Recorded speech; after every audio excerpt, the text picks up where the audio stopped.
Welcome to Angular Physics again.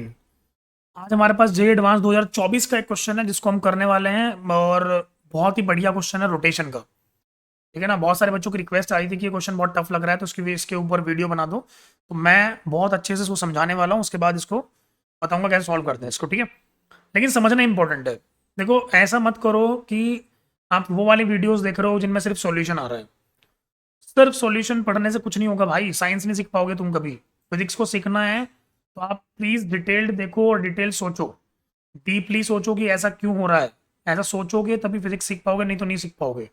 Marks लाना important नहीं है, सीखना इंपॉर्टेंट है। ठीक है ना, जो ये वीडियो बना रहे हैं ना, 15 मिनट में हम ये सिखा देंगे, 15 मिनट में हम सिखा देंगे, 5 मिनट में सिखा देंगे, घंटे में सिखा देंगे। अबे कुछ नहीं है, बकवास है भाई। बच्चों का फ्यूचर के साथ खेल रहे हैं वो लोग, और बच्चे उनके झांसे में आ भी रहे हैं। भाई मत आओ प्लीज, फिजिक्स को सीखो, पढ़ो, इसको रटो मत। ठीक है, चलिए स्टार्ट करते हैं। क्वेश्चन में बोला गया disc of mass and radius R is free to rotate about its vertical axis. एक वर्टिकल एक्सिस है जो फ्री टू रोटेट है। The battery is operated of a negligible mass is fix to the disc at a point on its circumference. हमने ना एक motor लिया, उस motor को ना इस डिस्क की सर्कमफेरेंस पे लगा दिया, यहाँ पे कहीं पे लगा दिया होगा, राइट। और उसके बाद क्या किया, उसके बाद another disc of same mass and radius R by two is fix to the motor's thin shaft. ये इंपॉर्टेंट चीज है। देखो, आप ऐसा मान के चलो कि जैसे छोटी वाली डिस्क आपको दिख रही है ना, इसके नीचे ही आपने एक मोटर लगा रखी है, ऐसे करके कुछ कुछ थोड़ा सा इमेजिन करने की कोशिश करो, राइट।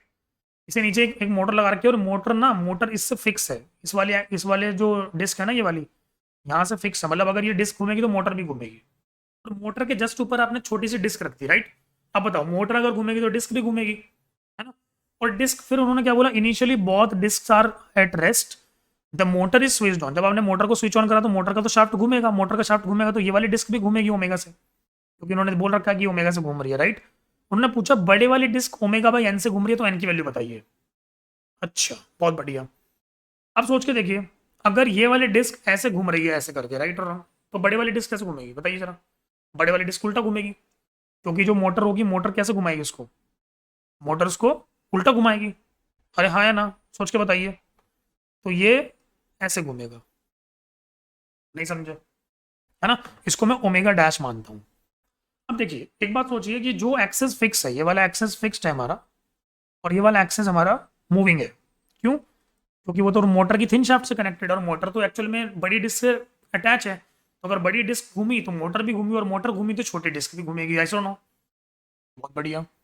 तो अब अगर मान लो फिक्स वाले एक्सेस के अबाउट एंगुलर मोमेंटम का कंजर्वेशन लगा देते हैं, क्योंकि नेट टॉर्क जीरो है इसके अबाउट, राइट। एंगुलर मोमेंटम अगर कंजर्वेशन लगाएंगे तो क्या बोलता है angular momentum, initial angular momentum equals to final angular momentum. यही होता है भाई, बहुत बढ़िया, यही होता है। चलिए, अगर मैंने बोला कि इनिशियल एंगुलर मोमेंटम कितना था भाई, सब कुछ रुका हुआ था इनिशियली, फाइनली चल रहा है। फाइनली चल रहा है तो पहले क्या करते हैं, पहले बड़ी वाली डिस्क का एंगुलर मोमेंटम लिख लेते हैं, क्योंकि वो आसान है।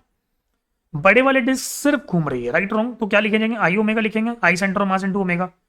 आई सेंटर मास कितना है बताइए जरा, बड़ी वाली डिस्क का मोमेंट ऑफ इनर्शिया होता है मार square by two into omega dash से घूम रही है, और वो ऐसे घूम रही है। तो मैंने अपनी फिंगर्स को अगर ऐसे रोल करा तो मेरा थंब नीचे जा रहा है, मतलब कि एंगुलर मोमेंटम भी नीचे जा रहा होगा। यस और नो, बहुत बढ़िया। आगे बढ़ते हैं, अब बात करते हैं छोटे वाले डिस्क। छोटे वाले डिस्क घूम भी रही है अपने एक्सेस के बाद, उसका एक्सेस भी घूम रहा है बड़े वाले एक्सेस के बाद, राइट और रॉन्ग। तो पहले तो उसका अपने एक्सेस के बाद मोमेंट ऑफ इनर्शिया लिखते हैं, क्या होगा बताइए जरा। प्लस लिखता हूँ एम, उसका रेडियस है आर बाई टू, इसका स्क्वायर कर दिया मैंने और अपॉन टू कर दिया, इंटू ओमेगा से घूम रही है। और ध्यान से देखिए, वो ऐसे घूम रही है, ऐसे घूम रही है, तो मैंने अपनी फिंगर्स को रोल करा तो मेरा थंब तो ऊपर जा रहा है, मतलब इसका एंगुलर मोमेंटम ऊपर की तरफ होगा, ये वाला बिल्कुल होगा। अब आप क्या कीजिए, जैसे आपने ये वाला एंगुलर मोमेंटम लिख दिया ना, अब आप क्या कीजिए, जो बड़े वाले डिस्क है ना हमारी, ऐसी है, राइट। और अब मुझे पता ही है कि एक्सेस से घूम रही है ओमेगा डैश से, राइट और रॉन्ग। अब ऐसा मान के चलिए कि लेटेस्ट से जो छोटे वाली डिस्क है ना, वो यहाँ पे अटैच है, मोटर की शाफ्ट मान लीजिए है, ठीक है ना बात। यहाँ पे हमारा मास m कंसंट्रेटेड है। सोच के देखिए, ये वाला मास कितने वेलोसिटी से घूम रहा होगा यहाँ पे, क्या ये v वेलोसिटी से चल रहा होगा। अब ये तो मेरे लिए पॉइंट मास ही हो गया ना, यस और नो। पॉइंट मास हो गया तो v वेलोसिटी चल रहा है, v इक्वल टू क्या आएगा, r ओमेगा डैश, है ना। तो अगर इसका एंगुलर मोमेंटम में देखूँ तो कैसे लिखूंगा मैं, r वेक्टर मेरा किधर है, मेरा r वेक्टर ये है, राइट और v वेक्टर मेरा ये है। तो r क्रॉस v करूंगा, r क्रॉस v करूंगा तो वापस से क्या आएगा बताइए जरा, हॉरिजॉन्टल प्लेन में है ये। r क्रॉस v करूंगा तो कहाँ जाएगा, दोबारा से नीचे जाएगा। अरे हाँ या ना, दोबारा से नीचे जाएगा नहीं जाएगा बताइए जरा, जाएगा। बिल्कुल जाएगा। तो क्या करें बताइए जरा, क्या लिखें, एम वी आर लिखते हैं, क्योंकि आर और वी में तो एंगल 90 डिग्री है, तो लिख देते हैं M mass M velocity R omega dash into R, ये लिखना पड़ेगा। बिल्कुल भाई, एकदम सही है। और ये भी नीचे जा रहा है, तो हमने एंगुलर मोमेंटम लिख दिया है। मुझे लग रहा है एंगुलर मोमेंटम लिखने में कोई प्रॉब्लम किसी को नहीं आई होगी और समझ में आ गया होगा सबको, राइट और रॉन्ग। अब हमें करना क्या है, ध्यान से देखना, हमें करना क्या है, हमें जो नीचे वाले एंगुलर मोमेंटम है उनको जोड़ दो, और एक को नेगेटिव मान लो, एक को पॉजिटिव मान लो, किसी को पॉजिटिव किसी को भी नेगेटिव मान लो। मैं क्या करता हूँ, मैं इसको नेगेटिव मान रहा हूँ, ठीक है ना बात। इसको नेगेटिव मानूंगा तो इधर जाके क्या बन जाएगा, पॉजिटिव। तो m/2 r²/4 into omega equals to, ध्यान से देखिए इधर लिखूंगा mr²/2 into omega dash plus mr² into omega dash, ये आ गया राइट। अगर मैं इसको सॉल्व करूं तो ध्यान से देखिए, mr² छम्मा छम्मा हो गया, ओमेगा/8 इक्वल्स टू ये आ रहा है 3/2 ओमेगा डैश, 2 4 जा 8, ओमेगा डैश की वैल्यू आ गई ओमेगा/12, खत्म।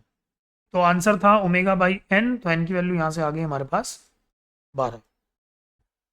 होप सो कि आपको क्वेश्चन समझ में आया होगा, सिचुएशन समझ में आई होगी, कैसे सिचुएशन चल रही है।